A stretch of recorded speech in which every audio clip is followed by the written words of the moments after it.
You are attracted to your soul wounds. So if you have a wound in your soul, if you have trauma from your background, if you have something that has marked the way you see love and the way you have, the way your brain appreciates it, you will find that you are the one perpetuating and sponsoring toxic relationships. So you would find that you're not only sponsoring toxic relationships in your romantic relationships, you will sponsor toxic friendships.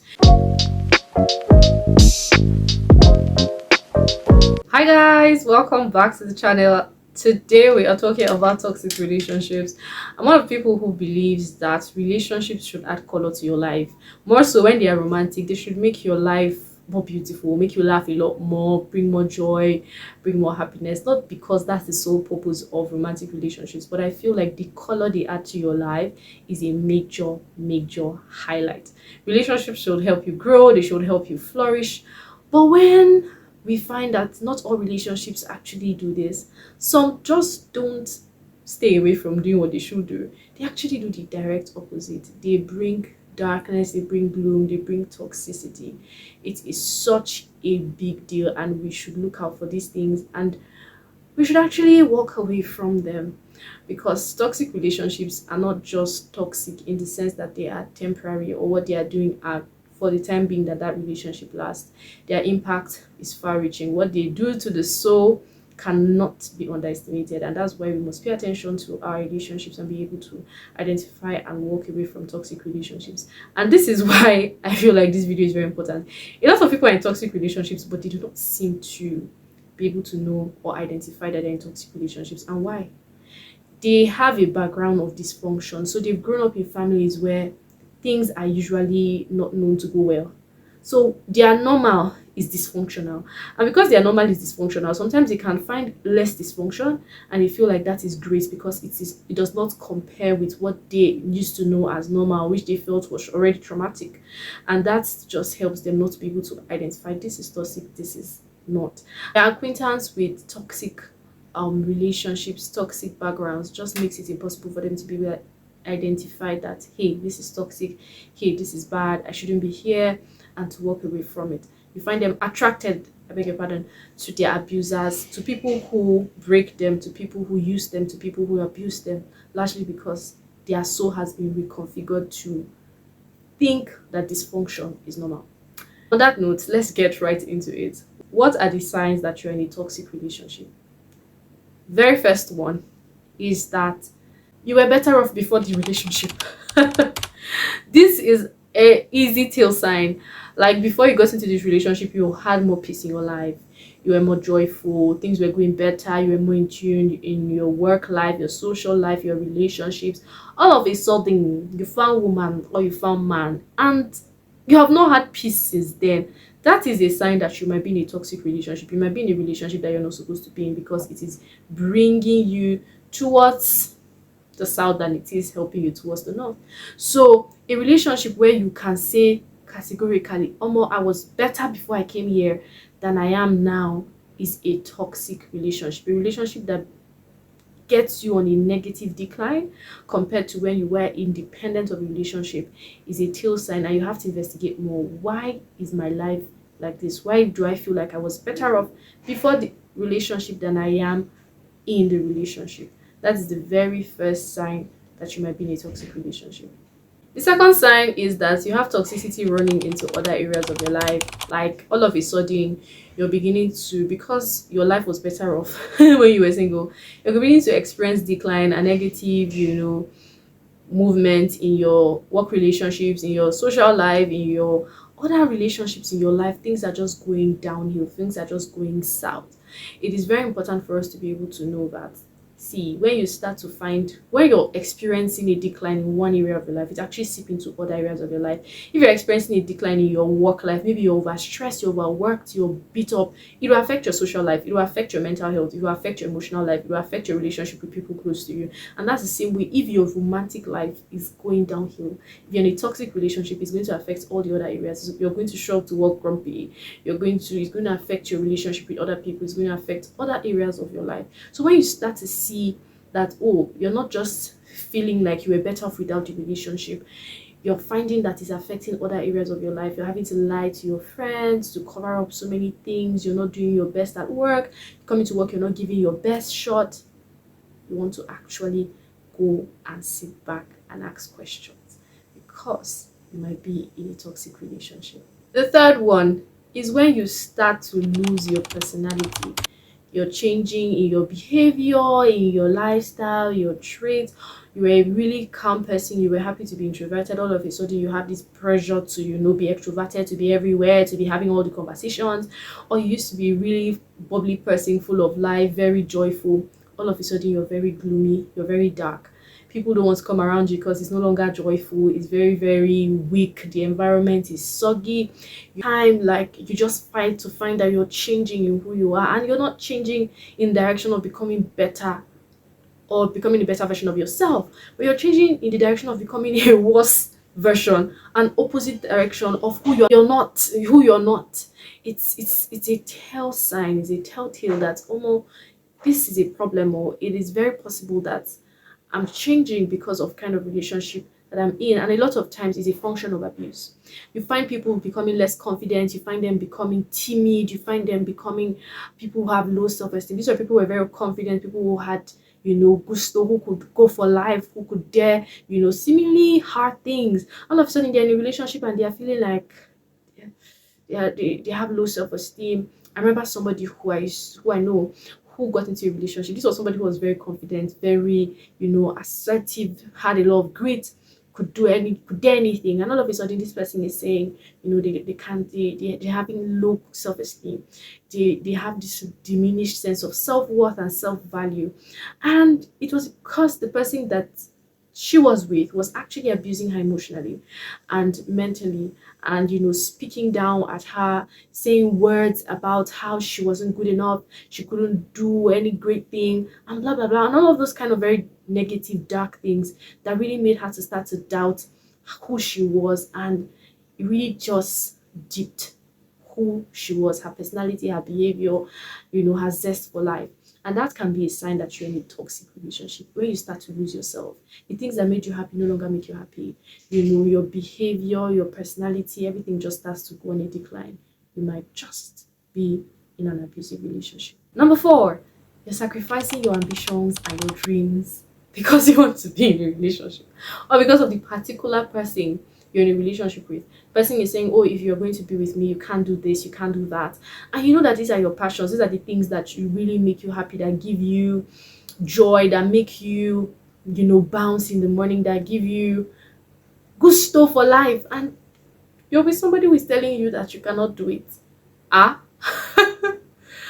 And you start to sacrifice, you're dropping ambitions. You wanted to get a master's because it was going to help you leverage your career, and all of a sudden you are saying, oh, you're not going to get a master's again because you feel like it's a waste of money.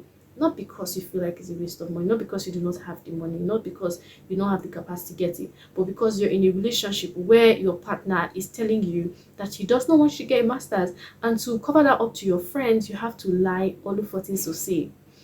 When you start to sacrifice your dreams and your ambitions at the expense of another person, you're in a toxic relationship. Because I feel like relationships should not destroy. They should help build you up, help you grow, help you flourish. If you're in a healthy relationship, you would find that you are becoming more and more in the direction of who you're supposed to be. Not that you're finding yourself going on a decline and losing yourself, losing your luster, losing your color, losing your vibe. That's not how a healthy relationship is. A truly healthy relationship would help you grow more in the direction of your purpose and your desires and of who you really are. So when you start sacrificing the things that matter most to you, your values, your dreams, your ambitions, your deepest passions, you might be in a toxic relationship. Number 5, just like I said before, a butchered self-esteem. This is a function of abuse. When you find people who are really abused, and when I talk about abuse, there are different dimensions of abuse, and I'll get to it.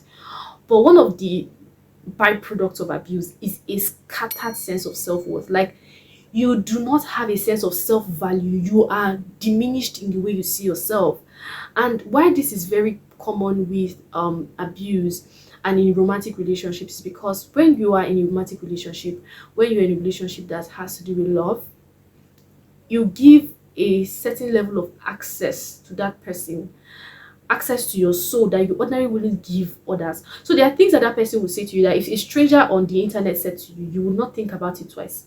because they do not have this same dimension of access that this person you're in a romantic relationship with does to your soul. So that's why you'll find that even when somebody you're in a romantic relationship with does something to annoy you, it might hurt you more than if maybe somebody who is just probably a colleague at work did it. You see, that is the same way and the same impact that abuse from a significant other, a partner in a romantic relationship can affect you. Because if you are in a romantic relationship and this person keeps talking down on you, you would believe them over and above what you believe if a stranger said to you. And that is why when you are now in a toxic relationship and the person continues to abuse you, you will find that one day you've gotten to a place where you're in diminished sense of self-esteem. Everything you've ever said to yourself to build yourself up has gone downhill. So this is why once you start to cite abuse, run, because abuse, as I said, it does not have temporary impacts. The impacts are long serving, and working like on doing what abuse does to you, it takes a lot. That takes us to number 6: abuse. When you are being abused, any form of abuse, mental abuse, emotional, physical, verbal, any form of abuse, please, if we start talking about abuse, we'll not live here. But any form of abuse, you want to run away. The byproducts of abuse, there are many. There are so many. When you're being abused in a relationship, you want to leave. If your partner finds it easy to use their mouths and their words to insult you, please get out of that relationship. If your partner finds it easy to say the wrong things to you, to say hurtful things to you, leave that relationship. Every relationship that causes you to rethink who you are, breaks you down mentally, breaks you down emotionally, is a toxic relationship. Worst of, they are using or anything to hit you. Well, we should not. I feel like when we talk about abuse, we shouldn't even talk about physical again, because I feel like you should have left. But just in case, maybe they hit you, maybe it was a slap, and you feel like, no, they wouldn't do that. Like, they're just not like that. They just got angry. That's exactly why you should leave.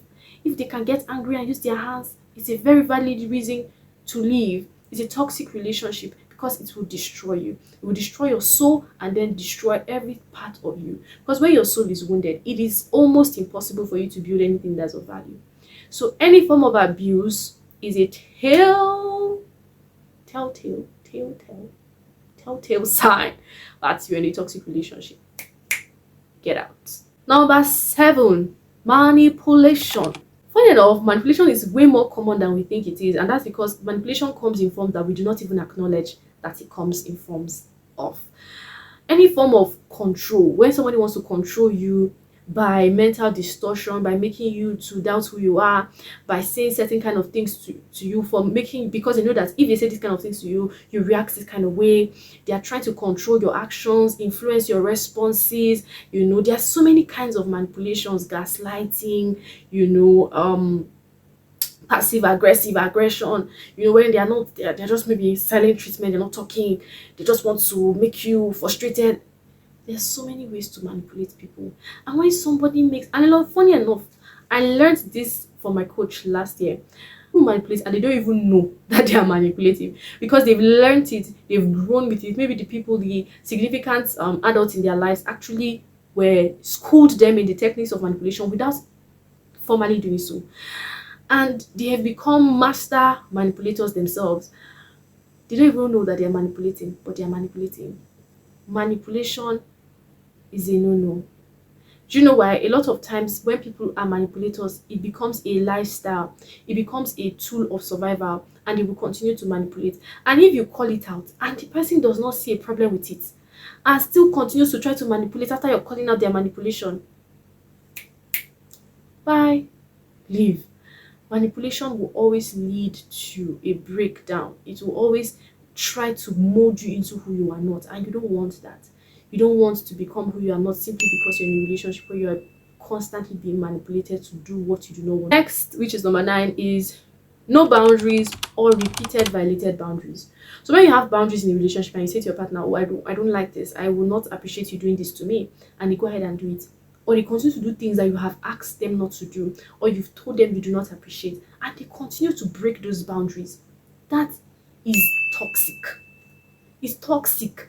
If you tell your partner, oh, don't do this, first time they still do it. Don't do it. Second time they still do it. Don't do this, third time. And you keep, it now makes you to sound like a nag. It's either they are telling you, oh, I don't care about your feelings, I don't care about what you believe, and I'm going to do what I want to do. You get on with the program. And that is a problem. That is the problem. Why? Because a relationship is a partnership. You cannot go on doing what somebody has said they do not appreciate, largely because you feel okay doing it. So when you have your boundaries consistently violated, your boundaries broken, emotional boundaries, mental boundaries, verbal boundaries, your boundary lines, what the things that you feel like, oh, this is where I start and you end. I would not have you cross over this line. And the person keeps crossing over your boundaries. That's toxic. That's toxic. And you just want to walk away from that. Sometimes it can be, maybe it has to do with work, and you tell them, oh, I will not appreciate you, do this, and they keep doing it, and it keeps jeopardizing you at work, making you look as though you're not professional. That's toxic. Because if they really loved you, if they really respected you, they would value what was important to you, and they would modify their character, even though it's a tendency that they ordinarily are fond of doing, or they have, or they've mastered over time. They will try to modify it to suit you because they love you and they respect you. So when your boundaries are consistently violated in a relationship, they're going, it's a toxic relationship. I feel like the last one was number 8, and this is number 9, and this is where you're pulling all the weight in the relationship. When you're the one doing all of the calling, all of the keeping up, all of the, and you start to pull weight that you did not begin to pull. You're doing everything, and it's as if the person left you to be carrying the relationship alone. Sometimes you might even start pulling financial weight, paying the person's bills. Get out! Why would you be doing that? Why would you be in a relationship where you're pulling all the weight, where you're carrying 90 and the person doesn't even do the 10? You have to do the 10 and make it look as if they did the 10. You see. You can't stay there. I feel like it is going to break you. It is going to, because see, this is a rule of relationships. Whether it is, with your friends, if you keep doing everything and they don't do anything, you would feel used and you will want to leave, because it will cause you to have resentment towards them. So if you are constantly pulling the weight in the relationship and the person does not see anything wrong with it, it is a problem. And it is a problem because it will breed resentment, and it will lead to a breakdown that will be more chaotic than if you are just left. It is toxic to be in a relationship where you are pulling all the weight and your partner is lounging, and you make it look as if they did a 10, but they didn't even do the 10. You are doing the 100, but you make it look as if you did 90 and they did 10. You cannot be in a relationship where you're pulling all the weight. A relationship is a partnership that everybody brings 100. So it is important that you are not pulling all the weight. And when you start to pull financial weight, pay people's bills, girl, use the door. So we've come to the end of signs that you are in a toxic relationship. But a lot of times, people are the ones sponsoring. Yes, I said it. They are the ones sponsoring the toxicity. How do you ensure that you're not the one constantly getting into toxic relationships? I remember having a conversation with somebody, and she had come out of one of a number of her relationships, and I said to her, I said, see, I want you to look at this thing. Why is that you keep dating the same kind of men? You are the common denominator. You are the one choosing. So why do you keep choosing a particular kind of men? Why do you keep gravitating towards men that behave a certain kind of way? It has to do with something within you. Oftentimes, and I'm going to share more of this in a video I'm going to shoot soon, you are attracted to your soul wounds. So if you have a wound in your soul, if you have trauma from your background, if you have something that has marked the way you see love and the way your brain appreciates it, you will find that you are the one perpetuating and sponsoring toxic relationships. So you would find that you're not only sponsoring toxic relationships in your romantic relationships, you will sponsor toxic friendships. When you keep finding that you are breeding toxicity around you, the first thing to do is to look inwards. Who am I? Have I healed? What is in my background that keeps making me perpetuate this kind of cycles and patterns? You need to heal from those things, because if you do not heal, you can leave this toxic, as I just said, all the signs, and you feel like you marked the 9 boxes. You can leave, but guess what? You will go back into another one, because it is a soul wound, and if you do not address it, it will cause you to keep having issues. The second thing I would say that will help you ensure that you're not perpetuating toxic circles is that you have accountability. Sometimes your feelings can cloud your judgment. You can feel like, oh, this person loves me, they would change. It's just a weakness. Have accountability. Have friends you talk to, have mentors you talk to who can tell you, see, these signs, they are toxic. I remember being in a situationship. This was a long time ago, and I did not see anything wrong with the way this person was behaving. Number one, I'm a vehement preacher against situationships. That is just a disclaimer. But I remember I did not see anything wrong with the way this person was behaving. But then I had to talk to some people who were close to me and who had my best interests at heart, and they had to give me objective feedback. And they said, see, this. They are signs of this. They gave me a more objective feedback because they were not in the situation. A lot of times, because we are in the situation, we cannot be able to say, oh, this is not right, that is right. So having objective feedback, having people that you can talk to who have your best interests at heart, who are rooting for you, can really help you to minimize the problems or to minimize the tendencies of being in a toxic relationship, because your feelings can really cloud your judgment. I hope you enjoyed this video. I really did enjoy filming it. Please share it with someone, leave a comment, tell me which of the points you could resonate with. Have you ever been in a toxic relationship? You can send me a DM. I will not judge you. We listen, we don't judge. I talked about red flags last week on this channel, and if you want to go back and hear what I had to say about it, which I feel like closely relates to this toxic relationship conversation, is linked here, and I know you would gain a thing or two. Please share this podcast. Share with your friends, with your family. Give it to people that you know need it. You can just send them the link and run away. And I know they'll be grateful for it. This is me leaving you with love and light.